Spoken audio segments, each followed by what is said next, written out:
ಇಲ್ಲಡೆ ಮೂಲ ಲಕ್ಷ್ಮೀಶ್ ಕವಿ ವಿಗ್ರಹ ಇದೆ. ಒಂದು ಜ್ಯೋತಿ ಬರುತ್ತೆ ದೇವ್ರ ಹಿಂದ್ಗಡೆಯಿಂದ, ಹೋಗ್ತಾ ಎರಡು ಜ್ಯೋತಿ ಹೊರಟೋಗುತ್ತೆ. ಬಬ್ರುವಾಹನ ಒಬ್ಬ ಶಿಲ್ಪ ನೋಡ್ರಿ. ಮೂರು ಲೋಕಗಳೆಂಬ ನಗರ ನಿರ್ಮಾಣಕ್ಕೆ ಮೂಲ ಸ್ತಂಭದಂತಿರುವ ಶಿರಸ್ಸಿನಲ್ಲಿ ಚಂದ್ರನೆಂಬ ಚಾಮರವನ್ನು ಧರಿಸಿರುವ ಮಂಗಳಕರ ಶಿವನಿಗೆ ನಮಸ್ಕಾರಗಳು. ಶರಣ್ರಿ, ಸರ್ವರಿಗೂ ಶರಣು ಶರಣಾರ್ಥಿ. ಜೈಮಿನಿ ಭಾರತ ಅಂತ ಕೇಳಿರ್ತೀರಲ್ಲ, ಈ ಸಾಮಾನ್ಯವಾಗಿ ಈಗಿನ ಯುವಕರಿಗೆ ಈ ಹೆಸರು ಅಷ್ಟೊಂದು ಗೊತ್ತಿರಲ್ಲ. ಜೈಮಿನಿ ಭಾರತ ಅಂತ ಒಂದು ಕೃತಿ ಇತ್ತು, ಬರೆದವರು ಲಕ್ಷ್ಮೀಶ ಅಂತ.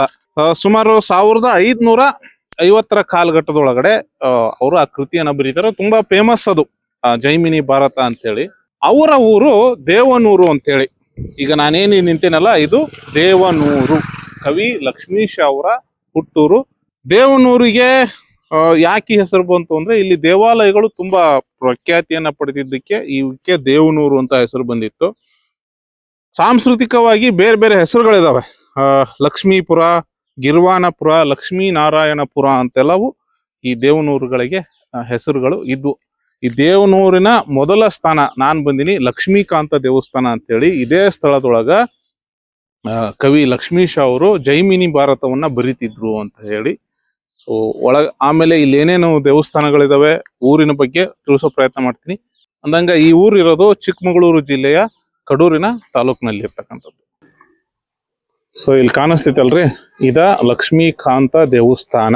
ಬಹಳ ಹಳೆ ದೇವಸ್ಥಾನ, ರಿನೋವೇಟ್ ಮಾಡ್ಕೊಂಡಾರ ಇದನ್ನೆಲ್ಲ. ಒಳಗಡೆ ಹೋದ್ರೆ ನಮಗೆ ಸಿಗ್ತಾವು 2 ಆನೆಗಳು, ಆನೆಯ ಶಿಲ್ಪಗಳಿದಾವೆ. ಎಲ್ಲವೂ ಹೊಯ್ಸಳರ ಕಾಲದ್ದು. ಇವು ಡ್ಯಾಮೇಜ್ ಮಾಡಿ ಹಾಕ್ಬಿಟ್ಟಾರೆ ಎಲ್ಲಾನು. ಇದು ನೋಡ್ರಿ, ಹೊಯ್ಸಳರ ಅಲಂಕಾರಿಕ ಪಟ್ಟಿನ ಇದೆ. ಬಟ್ ನಮ್ ಜನಗಳು ಇದನ್ನ ಕುಟ್ಟಿ ಕುಟ್ಟಿ ಕುಟ್ಟಿ ಹಿಂಗ ಹಾಳು ಮಾಡಿರೋದು, ಇದು ಡ್ಯಾಮೇಜ್ ಮಾಡಿರೋದು. ಮತ್ತು ಇದು ಗೋಪುರದ ಮಂಟಪ. ದ್ವಾರಪಾಲಕರು ಇಲ್ಲಿ ಅದಾರ.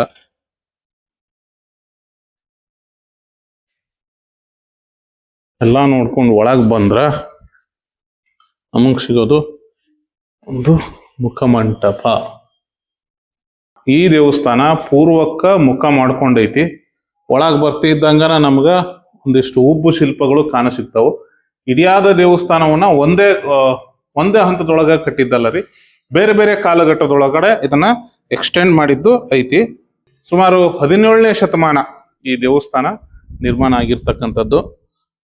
ಇಲ್ಲಿ ನೋಡಿ, ನಾವು ಕಂಬದ ಉಬ್ಬು ಶಿಲ್ಪಗಳಿದಾವ. ಇಲ್ಲೊಂದು ಐತಿ, ಒಂದು ಗ್ರಾನೈಟ್ ಕಲ್ಲು ಒಳಗಡೆ ಕಟ್ಟಿರ್ತಕ್ಕಂಥದ್ದು ದೇವಸ್ಥಾನ ಇದು. ಸೊ ಇದನ್ನೆಲ್ಲ ನೋಡ್ಕೊಂಡು ಬಂದ್ರಿ, ಎದುರುಗಡೆಗೆ ಗರ್ಭಗುಡಿ, ಮುಖಮಂಟಪ ಐತಿ. ಬಲಗಡೆಗೆ ಸುತ್ತಲೂ ಕಟ್ಟಡಗಳ ಅವಶೇಷಗಳದಾವು. ತುಂಬಾ ಓಲ್ಡ್ ಸ್ಟ್ರಕ್ಚರ್ ಇರ್ತಕ್ಕಂಥದ್ದು, ಬಟ್ ರಿನೋವೇಟ್ ಮಾಡ್ಕೊಂಡಾರ. ಹಂಗ ಬಂದ್ರ ನಮಗ ಇಲ್ಲೊಂದು ಶಿಲಾಶಾಸನ ಐತಿ ನೋಡ್ರಿ. ಇಲ್ಲೊಂದು ಶಿಲಾಶಾಸನ ಐತಿ.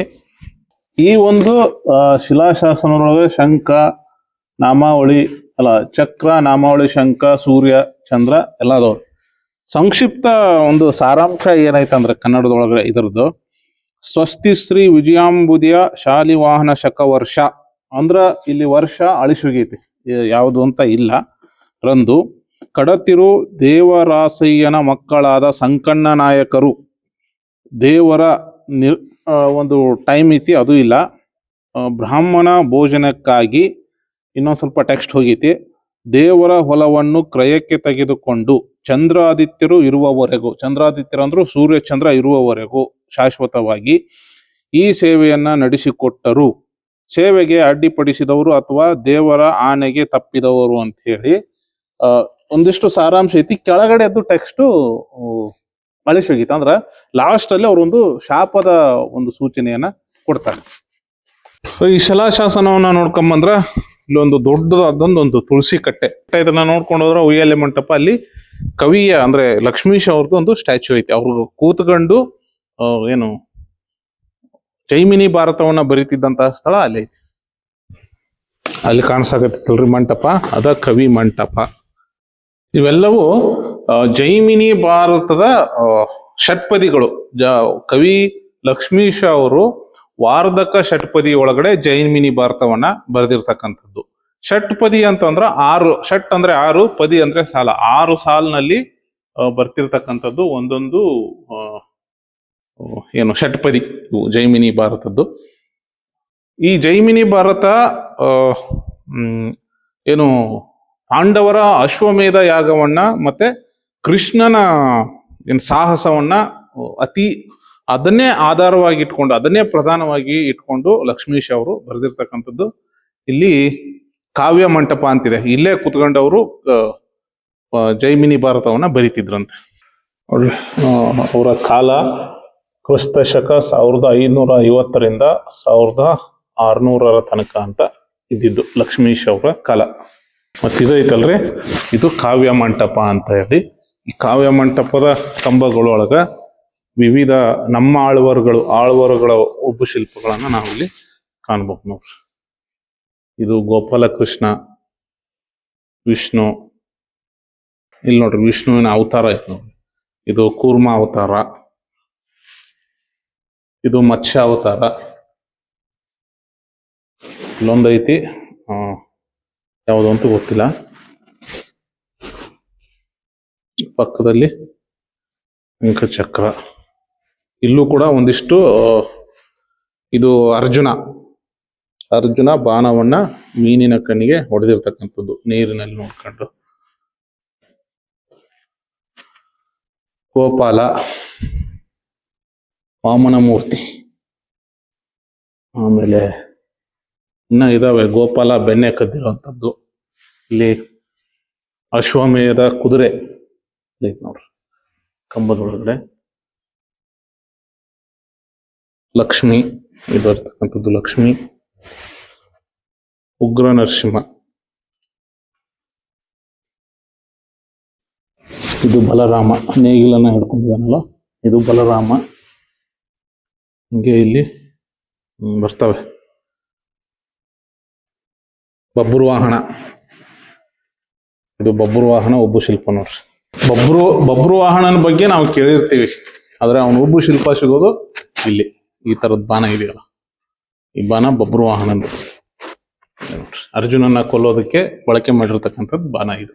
ಮತ್ತೆ ಇಂಪಾರ್ಟೆಂಟ್ ಪಾರ್ಟ್ಸು ಇದು ಲಕ್ಷ್ಮೀಶ ಅವರು, ಕವಿ ಲಕ್ಷ್ಮೀಶ ಹೆಬ್ಬಾರ ಇವರ ಪೂರ್ತಿ ಹೆಸರು ಲೈಕ್ ನೋಡ್ರಿ. ಅವರು ಇಲ್ಲೇ ಕುತ್ಕೊಂಡು ಜೈಮಿನಿ ಭಾರತವನ್ನ ಬರೀತಿದ್ರಂತ.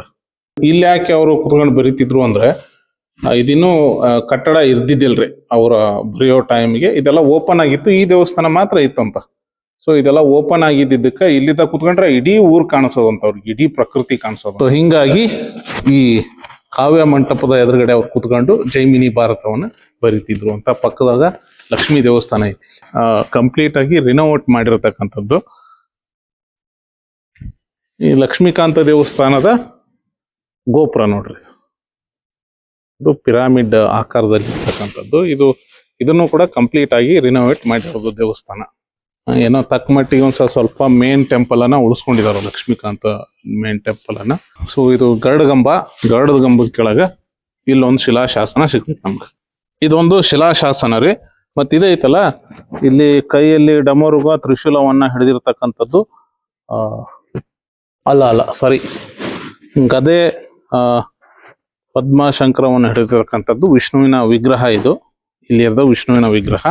ಮತ್ತ ಈ ಶಿಲಾಶಾಸನ ಐತಲ್ರಿ, ಇದು ಸೂರ್ಯ, ಇದು ಚಕ್ರ, ಇದು ನಾಮಾವಳಿ, ಇದು ಶಂಖ, ಮತ್ತೆ ಇದು ಚಂದ್ರ. ಇದು ಶಿಲಾಶಾಸನದೊಳಗ ಏನ್ ಬರೀತಾರ ಅಂತ ಅಂದ್ರೆ, ಫಸ್ಟ್ ಗೆ ಒಂದ್ ಲೈನ್ ಬರ್ತೈತಿ, ಶುಭವಾಗಲಿ ಶುಭಮಸ್ತು ಅಂತ ಒಂದ್ ಲೈನು. ಶ್ರೀ ವಿಜಯಾಂಬುದಿಯ ಶಾಲಿವಾಹನ ಶಕ ವರ್ಷ 1440 ಇಲ್ಲಿ ಬರ್ದಾರ. ಇಲ್ಲಿ ಕರೆಕ್ಟ್ ಆಗಿ ಕಾಣಿಸ್ತೈತಿ, ಅದು 144 ಅಂತ ಬರ್ತೈತಿ.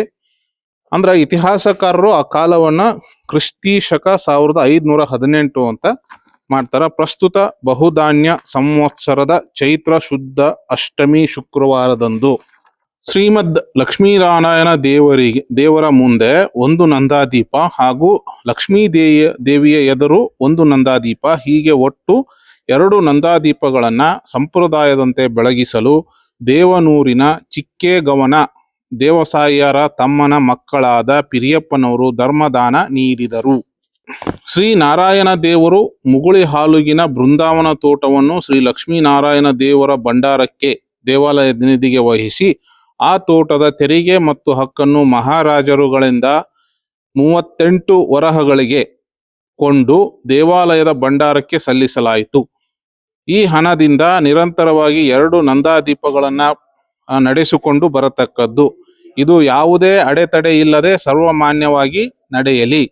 ಈ ಧರ್ಮ ಕಾರ್ಯಕ್ಕೆ ತೊಂದರೆ ಅಥವಾ ಅಡಚಣೆ ಉಂಟು ಮಾಡುವವರು ವಾರಣಾಸಿಯಲ್ಲಿ ಅಂದ್ರೆ ಕಾಶಿಯಲ್ಲಿ ಪವಿತ್ರ ಕಪಿಲ ಹಸುವನ್ನು ಕೊಂದ ಮಹಾಪಾಪಕ್ಕೆ ಈಡಾಗುವರು. ಸಕಲ ಸನ್ಮಂಗಳ ಅಂತ ಹೇಳಿ ಶಿಲಾಶಾಸನದೊಳಗಡೆ ಒಂದು ಸೆಂಟೆನ್ಸ್ ಅನ್ನ ಬರೀತಾರೆ. ನಮ್ಮ ದೇಶದ ಕಾವ್ಯ ಚರಿತ್ರೆ ಮತ್ತು ಏನು ಚರಿತ್ರೆಯ ಪುಟಗಳಿಗೆ ಜೈಮಿನಿ ಭಾರತದಂತಹ ಒಂದು ಮಹಾನ್ ಕೊಡುಗೆಯನ್ನು ನೀಡಿದಂತಹ ಲಕ್ಷ್ಮೀಶ ಹೆಬ್ಬಾರ್ ಅವರ ಊರು ಮತ್ತೆ ಅವರು ಬರೆದಂತಹ ಸ್ಥಳ ಇದು. ಸ್ಥಳದ ಬಗ್ಗೆ ನೋಡಿದ್ರೆ ಸ್ವಲ್ಪ ಬೇಜಾರಾಗ್ತದೆ ನನಗೆ ಅಂತಲ್ಲ, ತುಂಬಾ ಜನಕ್ಕೆ ಬೇಜಾರಾಗ್ತದೆ. ನೆಗ್ಲೆಕ್ಟ್ ಉಂಟು ಆಗಿದೆ ಅಂತ ಹೇಳಿ. ಏನಾಗ್ಬೇಕಾಗಿತ್ತು, ಮುಂದೆ ಏನಾಗ್ಬೇಕು ಅನ್ನೋದ್ರ ಬಗ್ಗೆ ಸಂಬಂಧಪಟ್ಟವ್ರನ್ನ ಮಾತಾಡಿಸ್ತೀನಿ. ಅವರು ಜೈಮಿನಿ ಭಾರತವನ್ನ ಈ ಸ್ಥಳದಲ್ಲೇ ಕೂತ್ಕೊಂಡು ಜೈಮಿನಿ ಭಾರತವನ್ನು ಬರಿತಾ ಇದ್ದಂತ ಜಾಗ. ಪ್ರತಿ ಹುಣ್ಣಿಮೆ ದಿವಸ ಪ್ರಾರಂಭ ಮಾಡಿದ್ದಾರೆ ಅವರು. ಅದಕ್ಕೆ ನಾವು ಇಲ್ಲೇನ್ ಮಾಡ್ತೀವಿ ಅಂದ್ರೆ ಆ ನೆನಪಿಗಾಗಿ ಪ್ರತಿ ಹುಣ್ಣಿಮೆಯಲ್ಲೂ ಉತ್ಸವ ಮಾಡ್ತೀವಿ. ದೇವರನ್ನ ಉತ್ಸವ ಮಾಡ್ತೀವಿ ಪ್ರತಿ ಹುಣ್ಣಿಮೆಗೂ. ಹುಣ್ಣಿಮೆ ದಿವಸ ಪ್ರಾರಂಭ ಮಾಡಿ ಯಾವುದೋ ಒಂದು ಹುಣ್ಣಿಮೆಯಲ್ಲಿ ಅವ್ರದ್ದು ಅಂತ್ಯವಾಗುತ್ತೆ. ಅವತ್ತು ಊರಿನವ್ರನ್ನೆಲ್ಲ ಕರೆದ್ಬಿಟ್ಟು ಸ್ವಾಮಿಗೆ ಅರ್ಪಿಸ್ತೀನಿ ಬನ್ನಿ ಅಂತ ಹೇಳ್ತಾರೆ.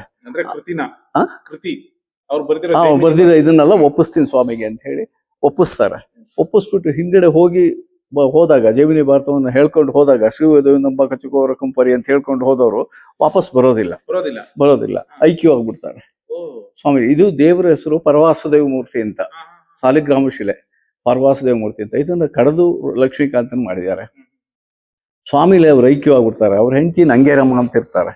ಆ ನಂಗೇರಮ್ಮಂಗೆ ಅವ್ರ ಜನ ಎಲ್ಲ ನೀನು ಪುಣ್ಯವಂತೆಮ್ಮ, ಸ್ವಾಮಿಲಿ ಐಕ್ಯವಾಗಿದ್ದಾನೆ ಲಕ್ಷ್ಮೀಶ, ನೀನು ಒಳ್ಳೆ ಪುಣ್ಯವಂತೆ, ಹಾಗೆ ಹೇಗೆ ನೀನು ವಿಧವೆ ಇದನ್ನ ಸ್ವೀಕಾರ ಮಾಡ್ಬೇಕಾದಿಲ್ಲ ಅಂತ ಆಗಿನ ಕಾಲದಲ್ಲಿ ಎಲ್ಲ ಹೇಳ್ತಾರೆ. ಕಾಲಕ್ರಮೇಣ ಜನ ಇಲ್ಲ ನೀನು ವಿಧವೆ ಸ್ವೀಕಾರ ಮಾಡಬೇಕು, ಇಲ್ಲಿ ಊರು ಬಿಟ್ಟು ಹೋಗ್ಬೇಕು, ಇಂಥ ದಿವಸ ಗಡುವು ಕೊಡ್ತಾರೆ. ಅದು ಗಡುವು ಅಂದ್ರೆ ಪೌರ್ಣಮಿ ಆಗಿರುತ್ತೆ. ಅದು ಪೌರ್ಣಮಿ ಆಗಿರುತ್ತೆ ಲಾಸ್ಟ್ ಡೇ. ನಾನು ಗಂಡನ ನಿನ್ನೆಲ್ಲಿ ತೋರಿಸ್ಲಿ, ಹೋದ್ಮೇಲೆ ನಿನ್ನ ಗಂಡನ ನಿನ್ನೆಲ್ಲಿ ತೋರ್ಸಕ್ಕಾಗತ್ತೆ ಅಂತೇಳಿ ಗಂಟೆಲ್ಲ ಕಟ್ಕೊಂಡ್ಬಿಟ್ಟು ಸ್ವಾಮಿ ಹತ್ರ ಬಂದು ಇಲ್ಲ ನಾ ಹೊರಟೋಗ್ತೀನಿ, ಊರು ಬಿಟ್ಟು ಹೋಗ್ಬೇಕು ಅಂತ ಕಟ್ಟಾಜ್ಞೆ ಮಾಡಿದ್ದಾರೆ, ನಾನು ತೋರ್ಸೋಕ್ಕಾಗೋದಿಲ್ಲ, ನಾನು ಹೊರಟೋಗ್ತೀನಿ. ಅವಾಗ ಶಿಶಿರವಾಣಿಲಿ ಒಂದು ಇದು ಬರುತ್ತೆ, ಏನು ನಿನ್ನ ಗಂಡನ ತೋರಿಸ್ತೀನಿ ಅಂತ ಹೇಳಿ ಕರ್ಕೊಂಬ ಎಲ್ಲಾರನ್ನೂ ನಾನು ತೋರಿಸ್ತೀನಿ ಅಂತ. ಸರಿ ಹುಚ್ಚುಚ್ಚ ಕೂತ್ಕೊಂಡು ನಾನು ಗಂಡನ ತೋರಿಸ್ತೀನಿ ಬನ್ನಿ ಅಂತ ಕೂತ್ಕೊಂಡ್ಬರ್ತಾರೆ. ಜನ ಅಲ್ಲ ಸತ್ತಿರೋ ಗಂಡನ ಎಲ್ಲಿ ತೋರಿಸ್ತಾ ಇದ್ರು ಹಾಗೆ ಅಂತ. ಆವಾಗ ಮಂಗಳಾರತಿ ಮಾಡ್ತಾರೆ. ಶ್ರೀ ವಧುವಿನಂಬ ಕಚಕೋರ ಕೊಂಪರಿ ಅಂತ ಹೇಳ್ಕೊಂಡು ಒಂದು ಜ್ಯೋತಿ ಬರುತ್ತೆ ದೇವ್ರ ಹಿಂದ್ಗಡೆಯಿಂದ, ಹೋಗ್ತಾ 2 ಜ್ಯೋತಿ ಹೊರಟೋಗುತ್ತೆ. ಇವ್ರ ಆತ್ಮನೂ ಸೇರ್ಕೊಂಡು ಹೋಗುತ್ತೆ, ನಂಗೇರಮ್ಮನೂ ಸೇರ್ಕೊಂಡು ಹೋಗ್ಬಿಡ್ತಾರೆ. ಲಕ್ಷ್ಮಿ ಮತ್ತೆ ಲಕ್ಷ್ಮೀಕಾಂತ ಇಬ್ರು, ಲಕ್ಷ್ಮೀಶ ಇಬ್ರು ಸೇರ್ಕೊಂಡಿದ್ರಿಂದ ಅವಾಗೆಲ್ಲ ತಪ್ಪಾಯ್ತು ಅಂತ ಒಪ್ಕೊಂಡು ಜನ ಒಂದು ಇದಕ್ಕೆ ಬರ್ತಾರೆ. ಇಬ್ರು ಸೇರಿದ್ರಿಂದ ಅವ್ರ ಜ್ಞಾಪಕಾರ್ಥವಾಗಿ ಲಕ್ಷ್ಮೀಕಾಂತ ಸ್ವಾಮಿ ಅಂತ ಹೆಸರಿರ್ತಾರೆ. ಇದು ಮಂಟಪ ಪೂರ್ತಿ ಪೂರ್ಣವಾಗಬೇಕು. ಮಂಟಪ ಆಗಿಲ್ಲ, ಈ ಪ್ರಾಕಾರ ಪೂರ್ತಿ ಮಂಟಪ ಎಲ್ಲ ಬಿಚ್ಚಿಬಿಟ್ಟಿದ್ದಾರೆ. ಆರ್ಕಿಯಾಲಜಿಕಲ್ ಡಿಪಾರ್ಟ್ಮೆಂಟ್ನವರು ಬಿಚ್ಚಿ ಎಲ್ಲ ಇದು ಮಾಡಿದ್ರು. ಇದನ್ನ ರಿನೋವೇಟ್ ಮಾಡಿದ್ರು ಇದನ್ನ ಹಾಗೆ ಬಿಟ್ಬಿಟ್ರು ದುಡ್ಡಿಲ್ಲ ಅಂತ ಹೇಳಿ. ಈಗ ಅದೊಂದು ಮುಖ್ಯವಾಗಿ ಆಗ್ಬೇಕಾಗಿದೆ ಇಲ್ಲಿ. ಆಮೇಲೆ ಗಮಕದ ಬಗ್ಗೆ ಇಲ್ಲಿ ಹೆಚ್ಚಿನ ಪ್ರಾತಿನಿಧ್ಯತೆ ಕೊಡಬೇಕು. ಜೈಮಿನಿ ಭಾರತವನ್ನು ಸರ್ಕಾರದಿಂದ ಪುಸ್ತಕವನ್ನ ಕಮ್ಮಿ ರೇಟಲ್ಲಿ ಮಾಡಿ ಲೈಬ್ರರಿಗಳಿಗೆ ಎಲ್ಲ ಕಡೆಗೂ ಸಿಗೋ ಹಾಗೆ ಸುಲಭ ರೇಟ್ನಲ್ಲಿ ಸಿಗೋ ಹಾಗೆ ಮಾಡಿದ್ರೆ ಪ್ರತಿಯೊಬ್ಬರು ಓದ್ಲಿಕ್ಕೆ ಅನುಕೂಲ ಆಗ್ತದೆ. ಆ ಜೈಮಿನಿ ಭಾರತವನ್ನು ಶಾಲೆಗಳೆಲ್ಲ ಅಧ್ಯಯನ ಮಾಡ್ತಾರೆ, ಅವಾಗ ಚೆನ್ನಾಗಿರುತ್ತೆ. ಯಾವ್ದಾರ ಒಂದು ಯೂನಿವರ್ಸಿಟಿಯವರು ಇದನ್ನ ದತ್ತು ತಗೊಂಡು ಏನೋ ಒಂದು ಮಾಡಿ ಇದನ್ನ ಪ್ರಚಾರ ಮಾಡ್ಲಿಕ್ಕೆ ಅನುಕೂಲ ಆಗುತ್ತೆ. ಇಲ್ಲೊಂದು ಅಧ್ಯಯನ ಪೀಠ ಆಗ್ಬೇಕು, ಲಕ್ಷ್ಮೀಶನ ಅಧ್ಯಯನ ಪೀಠ ಒಂದು ಆಗ್ಬೇಕು. ಲಕ್ಷ್ಮೀಶನ ಮನದಳ ಇದೆ, ಅಲ್ಲಿ ಒಂದು ಸುಮ್ಮನೆ ಶೀಟ್ ಹಾಕಿ ಮಾಡಿದ್ರು ಒಂದು ಲೈಬ್ರರಿ ಮಾಡಿದ್ದಾರೆ. ಲೈಬ್ರರಿ ಬೇರೆ ಕಡೆ ಮಾಡಿ ಅದನ್ನ ಭವನವನ್ನು ದೊಡ್ಡದಾಗಿ ಭವನ ಮಾಡಿ ಆತ ಇದ್ದ ಸ್ಥಳವನ್ನ ಒಂದು ವಿಗ್ರಹ ಸ್ಥಾಪನೆ ಮಾಡಿ ಅಲ್ಲಿ ಒಂದು ವ್ಯವಸ್ಥಿತವಾಗಿ ಮಾಡ್ಬೇಕು. ಅದಕ್ಕೆ ಜೈಮಿನಿ ಭಾರತ ಪುಸ್ತಕಗಳನ್ನೆಲ್ಲ ಅಲ್ಲಿಟ್ಟು ಮಾಡಿ ಯಾರ್ಯಾರು ಬರೆದಿದ್ದಾರೆ ಎಲ್ಲ ಪುಸ್ತಕಗಳನ್ನು ಅಲ್ಲಿಟ್ಟು ಮಾಡ್ಬೇಕು. ಇಲ್ಲಿ ಲಕ್ಷ್ಮೀಶ ಕವಿಯ ಜಯಂತಿ ಅಂತ ಚೆನ್ನಾಗಿ ಮಾಡ್ತೀವಿ. ಜಯಂತಿ ಅಂತ ಅವಾಗ ಗಮಕಲಾ ಸ್ಪರ್ಧೆಯನ್ನು ಮಾಡ್ತೀವಿ. ಏಪ್ರಿಲ್ ತಿಂಗಳಲ್ಲಿ ಮಾಡ್ತೀವಿ, ಸಾಮಾನ್ಯವಾಗಿ ಏಪ್ರಿಲ್ ತಿಂಗಳಲ್ಲಿ ಮಾಡ್ತೀವಿ. ಮೇ ತಿಂಗಳಲ್ಲಿ ರಥೋತ್ಸವ ಇರುತ್ತೆ. ಏಪ್ರಿಲ್ ತಿಂಗಳಲ್ಲಿ ಅಖಿಲ ಕರ್ನಾಟಕ ಗಮಕಲಾ ಸ್ಪರ್ಧೆ ಅಂತ ಮಾಡ್ತೀವಿ ಇಲ್ಲಿ ನಾವು. ಆಮೇಲೆ ರುದ್ರಭಟ್ಟ ಕವಿನೂ ಇದೇ ಊರಿನವರು,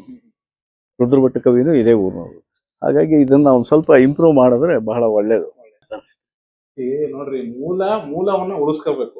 ನಮ್ಮ ಸ್ವಾರ್ಥಕ್ಕಾಗಿ ಅದಕ್ಕೆ ಆಡ್ ಆನ್ ಮಾಡ್ಕೊಂಡು ನಮ್ಮದು ಅಂತ ಹೇಳಿ ಕವಿ ಲಕ್ಷ್ಮೀಶ ಅವರು ಕರ್ನಾಟಕದವರು, ನಮ್ಮವರು ಹಂಗಂತ ಹೇಳ್ಬಿಟ್ಟು ಅದನ್ನ ತಿರುಚುವಂತ ಪ್ರಯತ್ನಗಳಾಗ್ಲಿ ಅಥವಾ ಅದನ್ನ ತಿದ್ದುವಂತ ಪ್ರಯತ್ನಗಳಾಗ್ಲಿ ಆಗ್ಬಾರ್ದು. ಅವ್ರ ಊರು ಯಾವುದು ಅದೇ ಇರಬೇಕು, ಅದನ್ನೇ ತೋರಿಸಿ. ಅಫ್ಕೋರ್ಸ್ ನಮ್ಗೆ ಹೆಮ್ಮೆ ಇದೆ ಲಕ್ಷ್ಮೀಶ್ ಅವರಂತ ಕವಿ ನಮ್ಮ ನಾಡಿನಲ್ಲಿ. ಈಗ ಲಕ್ಷ್ಮೀಶ್ ಮಂಟಪ ಅಂತ ಒಂದು ಸಾಹಿತ್ಯ ಸಮ್ಮೇಳನದಲ್ಲಿ ಎಲ್ಲೋ ಮಾಡ್ತಾರೆ. ಇಲ್ಲೇ ಮಾಡ್ಬೇಕು, ಅಲ್ಲಿ ಮಾಡ್ಬೇಡ್ರಿ ಅಂತ ಹೇಳಕ್ ಆಗಲ್ಲ ಅಲ್ವಾ? ಎಲ್ಲರೂ ಕರ್ನಾಟಕ ಎಲ್ಲರೂ ಮಾಡ್ಲಿ ಹೇಳಿ. ಆದ್ರೆ ಇತಿಹಾಸವನ್ನ ತಿರುಚುವಂತ ಕೆಲಸ ಆಗ್ಬಾರ್ದು. ಇಂತ ತಿರುಚುವಂತ ಕೆಲಸಗಳಾದಾಗ್ಲೇನೆ ಒಂದು ಸಾಮಾಜಿಕ ಸುವ್ಯವಸ್ಥೆ ಹದಗೆಟ್ಟು ಹಳ ಹಿಡ್ಕೊಂಡು ಹೋಗ್ತಾರೆ. ಜೈಮಿನಿ ಭಾರತದ ಪ್ರತಿ ಸಾಲಿನ 2ನೇ ಅಕ್ಷರ ಅದು ಪ್ರತಿ ಸಾಲಿನಲ್ಲೂ 2ನೇ ಅಕ್ಷರ ಆಗೇ ಇರ್ತದೆ. ಅಂದ್ರೆ ಅದು ಒಂದೇ ತರನಾಗಿ ಇರ್ತದೆ. ಉದಾಹರಣೆಗೆ ಈ ಷಟ್ಪದಿಯಲ್ಲಿ ನೋಡಿ, 2ನೇ ಅಕ್ಷರ ನೈಜ, ವೈಜ, ಯೈಜ, ಮೈಜ, ತ್ರೈಜ, ಕೈಜ ಅಂತ ಇರ್ತದ. ಹಂಗ ಈ ಷಟ್ಪದಿ ಒಳಗ್ ನೋಡ್ರಿ, ಗರಿ, ಲೆರ, ತುರ, ಮುರು, ಕೈರೋ, ತೈರೋ ಈ ತರ ಇದನ್ನೆಲ್ಲ ನೋಡ್ಕೊಂಡು ನಾವೀಗ ಗರ್ಭಗುಡಿಗಳಲ್ಲಿರ್ತಕ್ಕಂತಹ ಲಕ್ಷ್ಮೀಕಾಂತನ ಮುಖ್ಯ ವಿಗ್ರಹ ನೋಡಕ್ ಹೊಂಟಿವಿ. ಮತ್ತೆ ಇದು ಅದ್ರ ಎದುರುಗಡೆ ಇರ್ತಕ್ಕಂತಹ ಗರುಡ ದೇವನ ಉಬ್ಬು ಶಿಲ್ಪ. ಅದಕ್ಕಿಂತ ನೆಕ್ಸ್ಟ್ ಇನ್ನು ಚಿಕ್ಕದು, ಅದಕ್ಕಿಂತ ಚಿಕ್ಕದು, ಅದಕ್ಕಿಂತ ಚಿಕ್ಕದ್ ನೆಕ್ಸ್ಟ್, ಅದಕ್ಕಿಂತ ಚಿಕ್ಕದ್ ನೆಕ್ಸ್ಟ್. ಬನ್ನಿ ಹಾಗೆ ಫೋಟೋಗ್ರಾಫಿಗೆ ಅಡ್ಜಸ್ಟ್ ಮಾಡಿದ್ದಾರೆ. ಇದು ಮೂಲ ಲಕ್ಷ್ಮೀಶ್ ಕವಿ ವಿಗ್ರಹ. ಅದು ಸುಮ್ಮನೆ ತರ ಬರವಣಿಗೆ ತರ ಮಾಡಿಟ್ರು, ಅದ್ಯಾರೋ ಗೊತ್ತಿಲ್ಲ. ಮೂಲ ಲಕ್ಷ್ಮೀಶ್ ಕವಿ ವಿಗ್ರಹ ಇದು.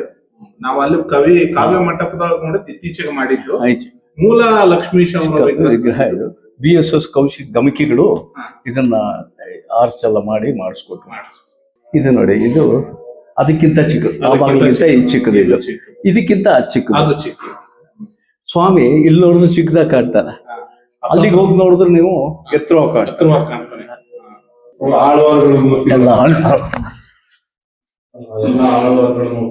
ಲಕ್ಷ್ಮೀಕಾಂತನ ಮುಖ್ಯ ವಿಗ್ರಹ ಐತಲ್ರಿ, ಶಂಖ ಚಕ್ರವನ್ನ ಹಿಡ್ಕೊಂಡಿರ್ತಕ್ಕಂಥದ್ದು, ಪದ್ಮ ಮತ್ತು ಗದ್ದೆಯನ್ನ ಹಿಡ್ಕೊಂಡಿರ್ತದ್ದು. ಪಕ್ಕದಲ್ಲೇ ಲಕ್ಷ್ಮೀ ವಿಗ್ರಹನೂ ಐತಿ. ಒಂದು ಹೊಯ್ಸಳರ ಕಾಲದ ಮುಖ್ಯ ದೇವಸ್ಥಾನ. ದೇವನೂರಿಗೆ ಮುಖ್ಯವಾಗಿ ಹೆಸರು ಬರೋದ ಕಾರಣ ನಾನು ಮೊದಲೇ ಹೇಳ್ದಂಗೆ ಊರು ದೇವರುಗಳಿಗೆ ತುಂಬಾ ಪ್ರಸಿದ್ಧಿ. 32 ದೇವಸ್ಥಾನಗಳು, 100 ದೇವರುಗಳು. ಎಷ್ಟು? 101 ದೇವರುಗಳು ಇರ್ತಕ್ಕಂತಹ ಊರು ದೇವನೂರು. ಎಲ್ಲಾ ಜನಾಂಗಕ್ಕೂ ಇರ್ತಕ್ಕಂಥದ್ದು ದೇವಸ್ಥಾನಗಳು ಈ ಊರಾಗದಾವು. ಈಗ ನಾವು ಹೊಂಟಿವಿ ಲಕ್ಷ್ಮೀಶ, ಕವಿ ಲಕ್ಷ್ಮೀಶ ಹೆಬ್ಬಾರವರು ಹುಟ್ಟಿದಂತ ಅವರ ಸ್ಥಳ, ಅವರ ಜನ್ಮ ಸ್ಥಳಕ್ಕ ನಾವೀಗ ಹೊಂಟಿವಿ. ಸೊ ರೆವಿನ್ಯೂ ದಾಖಲೆಗಳಲ್ಲೂ ಕೂಡ ಇದೆ. ವಾಮನ್ ಬೇಂದ್ರೆ ಅವರು ಒಂದು PhD ಕೂಡ ಮಾಡಿದ್ದಾರೆ. ಎಲ್ಲವೂ ಒತ್ತಿ ಹೇಳೋದೇನಂದ್ರೆ, ಈ ಕಟ್ಟಡ ಐತಲ್ರಿ, ಇದೇ ಸ್ಥಳದೊಳಗಡೆ ಕವಿ ಲಕ್ಷ್ಮೀಶ ಅವರು ವಾಸವಾಗಿದ್ರು, ಅವ್ರ ಮನೆ ಇತ್ತು ಅಂತ ಹೇಳಿ. ಈಗ ಇದು ಲೈಬ್ರರಿ ಆಗೈತಿ. ನೋಡೋಣ ಒಳಗಡೆ ಬಂದ್ರೆ, ಇದು ಜಿಲ್ಲಾ ಶತಮಾನೋತ್ಸವ ಸಂದರ್ಭದೊಳಗ ಇದನ್ನ ಒಂದು ಕಟ್ಟಡವನ್ನ ಕಟ್ಟಿದ್ರು ಅಂತ ಆಗಿನ ತುರ್ತು ಪರಿಸ್ಥಿತಿಗೆ.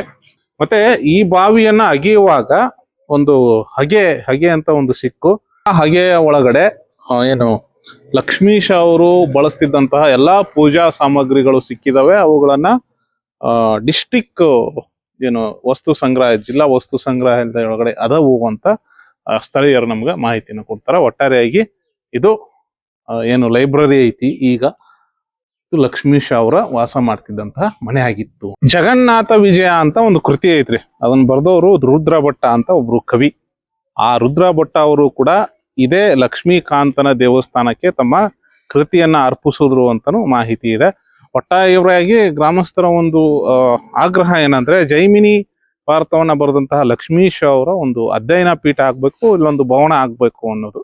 ಅಫ್ಕೋರ್ಸ್ ಒಂದು ಅದ್ಭುತವಾದ ಕೃತಿ, ಅದ್ಭುತವಾದ ಕವಿ. ಗ್ರಾಮಸ್ಥರದ್ದು ಏನ್ ಡಿಮ್ಯಾಂಡ್ ಇದೆ ಅದು ಅರ್ಹ, ಕೊಡ್ಬೇಕು, ತಪ್ಪೇನಿಲ್ಲ. ಈಗ ನಾನು ಹೊಂಟಿನಿ ಸಿದ್ದೇಶ್ವರ ದೇವಸ್ಥಾನಕ್ಕ, ಇನ್ನೊಂದು ಪ್ರಾಚೀನ ದೇವಸ್ಥಾನ ಇಲ್ಲೈತಲ್ರಿ. ಇದ one of the ancient Siddeshwara temple, ಹಳೆಯ, ಅತ್ಯಂತ ಹಳೆಯ ಸಿದ್ದೇಶ್ವರ ದೇವಸ್ಥಾನ.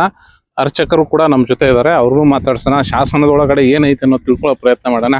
ದಾಖಲೆಗಳೊಳಗ ಇದು 13ನೇ ಶತಮಾನದ ದೇವಸ್ಥಾನ ಅಂತ ಇದ್ರೂ ಕೂಡ ಸ್ಥಳೀಯರು ಮತ್ತು ಅರ್ಚಕರು ಹೇಳೋ ಪ್ರಕಾರ ಇದು ಅದಕ್ಕಿಂತ ಪುರಾತನವಾದಂತಹ ದೇವಸ್ಥಾನ.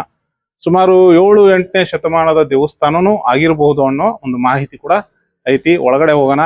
ಬಹಳ ಅದ್ಭುತವಾದಂತಹದ್ದು ಸಿದ್ದೇಶ್ವರ ದೇವಸ್ಥಾನ. ಮತ್ತ ಹೊಯ್ಸಳರ ಏನು ವಂಶಕ್ಕೆ ಮತ್ತು ಹೊಯ್ಸಳರಿಗೆ ಸಂಬಂಧಪಟ್ಟಂತಹ ಕೆಲವೊಂದಿಷ್ಟು ಮಾಹಿತಿ ಕೂಡ ಈ ದೇವಸ್ಥಾನದೊಳಗ ನಮ್ಗ ಸಿಗ್ತಾವ. ದೇವಸ್ಥಾನದ ಈ ಕಡೆಯಿಂದ ಇಷ್ಟಕ್ಕೆ ಹಾ ಇಲ್ಲಿಂದ ಇದಕ್ಕೆ ಒಂದ್ ಶೈಲಿ. ಹಾ ಕಂಬ ಈ ಕಂಬಗಳು ಹಾ ಇದೇ ಒಂದ್ ಶೈಲಿ. ಹಾ ಹಾ ಹಾ ಡಿಫ್ರೆಂಟ್ ಆಗಿ ಎರಡು ಟ್ರಿಪ್ ಅಲ್ಲಿ ದೇವಸ್ಥಾನ ಆಗಿರೋದಿಲ್ಲ. ಆಗಿರುವಂತದ್ದು.